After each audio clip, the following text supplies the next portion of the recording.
Wednesday, we told you about AAA's new study revealing that drivers who use voice-activated features on their phone could be more dangerous to other drivers.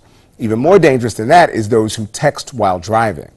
Now, this study comes on the heels of Governor Rick Scott signing a new law banning texting while driving in Florida.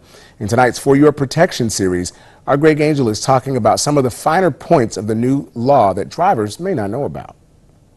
Hey, Rockman. Yeah, the new law will go into effect later this year in October. Officer David Northway, Tallahassee Police Department, joining us this week for Your Protection. And you say maybe a couple months before the new law actually goes into effect, but start changing the habit now. Absolutely. You know, in this day and age, texting is a huge part of our lives. We don't even realize how much we text, I don't think. And while you're in the car, you're stopping at a red light, or you're rolling up to the stopping at the red light, you're trying to get that text out because it's so very important. But in reality, every time you take your eyes off the road for just a split second, that's when those accidents happen.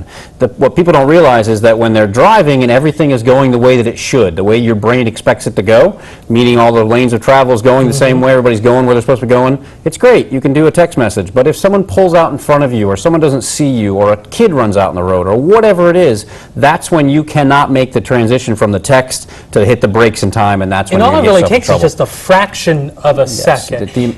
It's amazing how many feet you travel in your car at 50 miles an hour before you can stop. You don't even realize it. Well, let's talk about the law itself. This is considered a secondary offense, meaning what? It means that if a police officer can't see you texting and pull you over just for the texting, what it means is if I pull you over as a police officer for making an illegal turn and at the same time you were texting, then you can also get a secondary ticket. It also will come into play, I believe, and we'll have to see how it works out in the court system, but in accidents. So if I go to an accident and a witness says, I saw you texting right before you crashed, that could issue a citation for being a contributing factor to that crash. And this is interesting here because this is a whole lot different because usually officers really didn't have the authority, so to say, to kind of be able to bring texting and driving into accidents. It's now making it part of that world where we're going to have to start saying the texting was contributing to that crash, which we hate that to be the situation. So please stop texting while you're driving. It'll wait, I promise. And again, going to that final note, because the habit people text and drive, change the habit now. Change the habit now. Officer David Northway, Tallahassee Police Department, talking For Your Protection. Certainly appreciate it. Thank you. As always, Rockman,